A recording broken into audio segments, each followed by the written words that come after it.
اور طنز کے تمام حربے جو ہے استعمال کرتی ہے۔ حالانکہ ہونا کیا چاہیے تھا؟ ہونا یہ چاہیے تھا جب وہ ناکام ہو گیا تو اس کی تیمارداری کرنی چاہیے تھی، اس کی حوصلہ افزائی کرنی چاہیے تھی، اس کی جو ہے اس کا جو پرسان حال بننا چاہیے تھا۔ لیکن ہو کیا رہا ہے کہ طنز کرتے ہیں۔ دنیا میں جتنے بھی لوگ ہیں ان کے اندر وفاداری نہیں ہے، مروت نہیں ہے، لطف و عنایت سے واقف نہیں ہے، مہربانی جیسی صفت ان کے اندر نہیں ہے، ان تمام چیزوں سے وہ لوگ ناواقف ہیں۔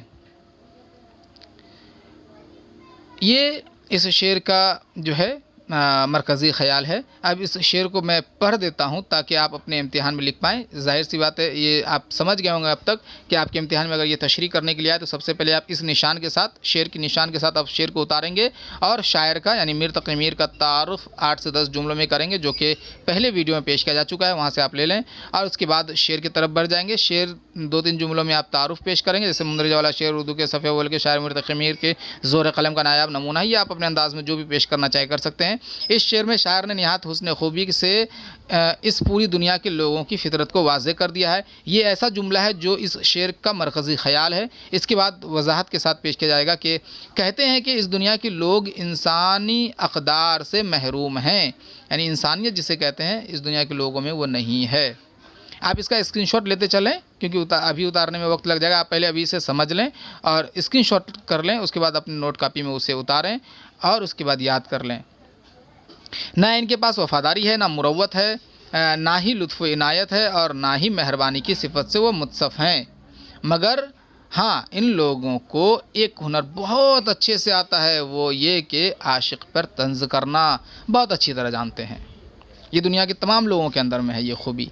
جب عاشق عشق کی آگ میں جلتا ہے اور عشق کی داخلی کیفیات و محرومیوں سے دوچار رہتا ہے، اور اس وقت جو اس کے چہرے پر بے خودی کی کیفیت کا تاثر پیدا ہوتا ہے، تو اس کیفیت کو دیکھ کر یہ لوگ مذاق اڑاتے ہیں، عاشق پر طنز کے تیر برساتے ہیں۔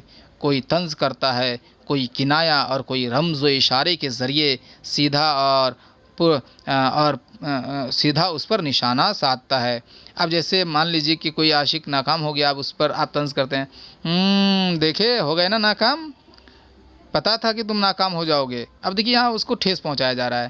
اور کوئی کہتا ہے ہاں کرو کرو خوب عشق کرو، بہت مزہ لے رہے تھے عشق میں، بہت تم کو غرور تھا اپنے عشق پہ، چکنا چور ہو گیا، ٹوٹ گیا۔ بہت الگ الگ طریقے سے جو ہے تیر جو ہے طنز کے تیر وہ چھوڑتے ہیں لوگ۔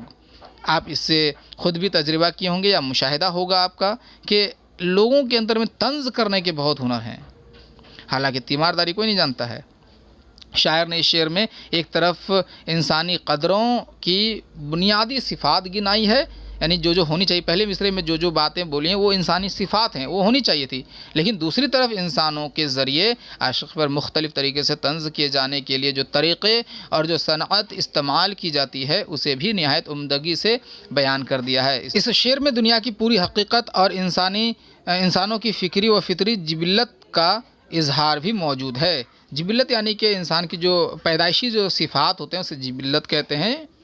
بہرحال اس نظم کے شعر کے مرکزی خیال کو سمجھانے کے باوجود اس کو پڑھنے کی ضرورت اس لیے محسوس ہوئی تاکہ آپ جو ہے الفاظوں کو صحیح سے ادا کریں۔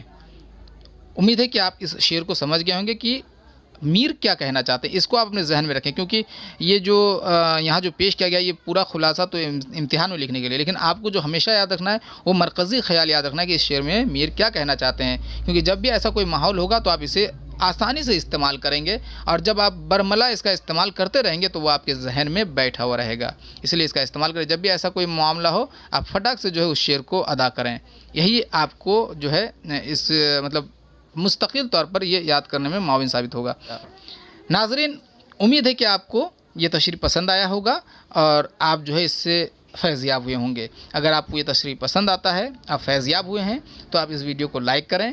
اگر کہیں بھی پریشانی ہوئی ہو تو آپ کمنٹ باکس میں اظہار کریں، اس پریشانی کو دور کیا جائے گا۔ اور اگر آپ کو کسی دوسرے غزل کی تشریح بھی چاہیے تو آپ کمنٹ باکس میں لکھیں، اس غزل کی بھی تیاری کی جائے گی تاکہ آپ اپنے امتحان کے لیے تیار ہو جائیں۔ اب اجازت دیجیے، اللہ حافظ۔ باقی اشعار کو اگلے ویڈیو میں پیش کیا جائے گا۔